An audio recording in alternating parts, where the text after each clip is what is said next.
Steve Sarkisian, their head coach, is joining us live. They're the only team with 2 wins over opponents currently ranked in the college football top 10.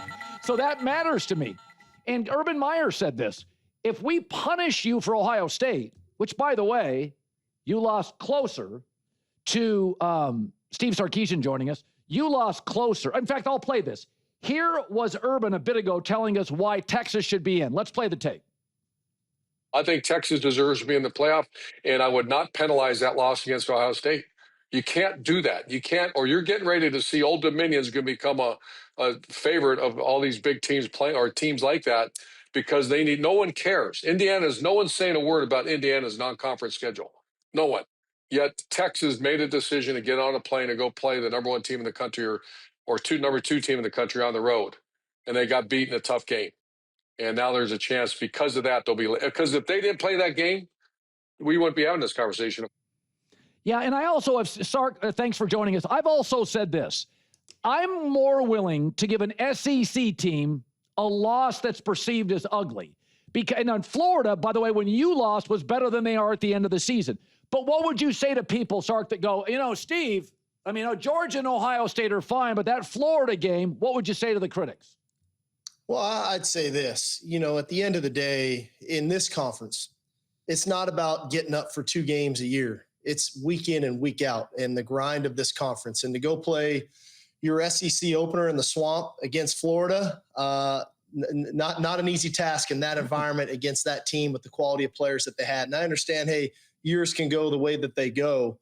But at the end of the day, I'd love to say that we went out and played a perfect season. We didn't. We lost some tough games.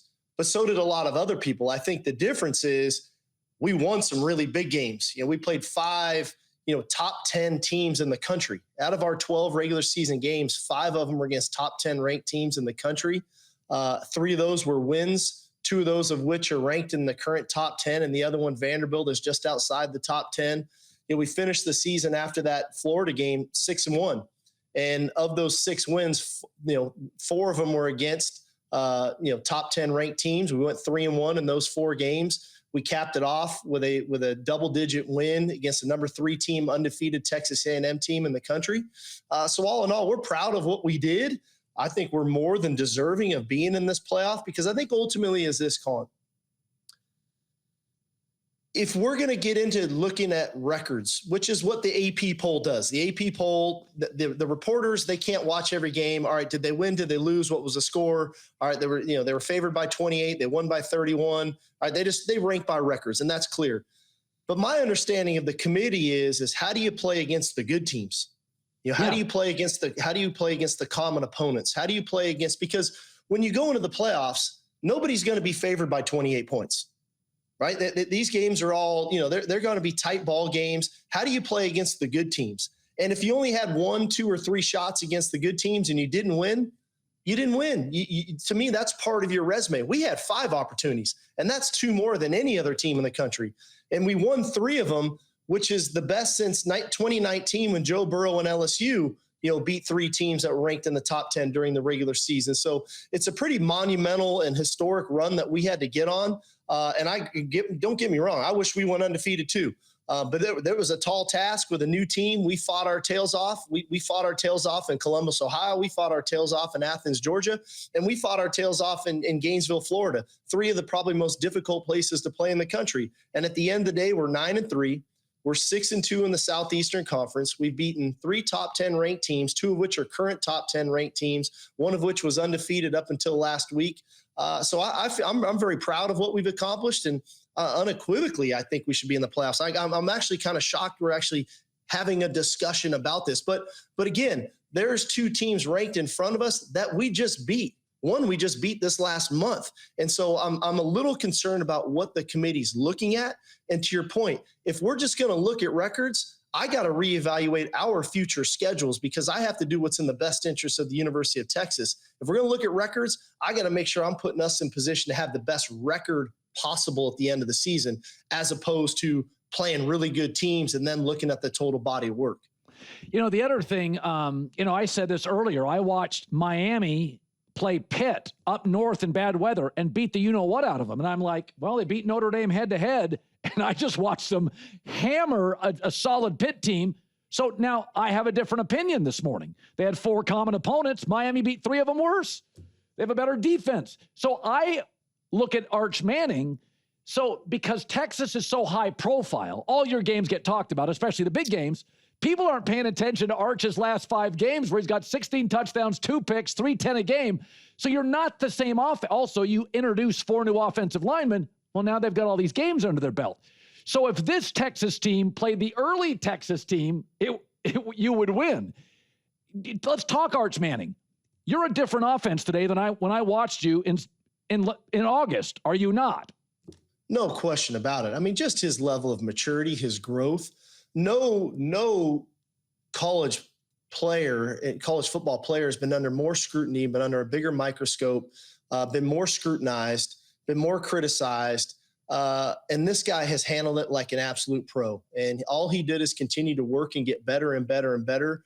Unless you don't watch our games, then I have a hard time people making a comment about, is he a better player? Is he not? If you watch us play, oh yeah, there's nobody who watches us play doesn't think that this guy's not a better player. Oh, and much a better better leader and a better passer. I mean, it's easy to see. And that's my concern though, is that people don't really watch the games. They look at highlights and they look at a box score as opposed to actually watching the games and how does he play against the real quality opponents. And at the end of the day, I mean, this guy's been, I don't know if there's a quarterback playing better than him right now in the country, quite frankly. You know, I said this last year when Ohio State went to Otta and lost on the final play. I said, I would actually rank them. I wouldn't drop them. I don't see that as a negative. You had the ball with under 2 minutes to go at midfield against Ohio State. You played them closer than everybody. You also lost only on the road. Georgia, Ohio State, Florida. I consider that. I contextualize all of it. Here's the thing it is interesting that I have always given credit to the bigger schools because the SEC and the Big Ten play in bigger stadiums. Also, when you play Ohio State the next week, you're all banged up. So, you know, when you play Georgia, nobody comes out of the Georgia game and says, well, we're totally healthy. And that's not the way the world works. Was there a moment in this season, though, then, because there was a lot of going back and forth, what's Texas going to be? When was the moment you thought to yourself, oh, we can compete for the national championship? Because I do think you can now. Well, I think we had a real awakening against Oklahoma. And I think everybody holds Oklahoma in high regard. And that was coming out of the Florida game. And it was, who are we going to be? Were we going to be able to come out of that locker room in Gainesville, get back up off the mat, and go compete against a really good Oklahoma team? And we didn't just compete. We beat them by 3 scores, you know, on a neutral site field. And so at that moment, I said, you know what? We can go play and we can go beat anybody. And again, it hasn't been perfect along the way. But what I do know is we're a battle-tested football team. And I think that being a battle-tested football team, being a mature football team, helped us this past Saturday night against A&M. We're down 10-3 at half. There was no panic. Our guys went out and dominated the second half. We won the second half 24-7.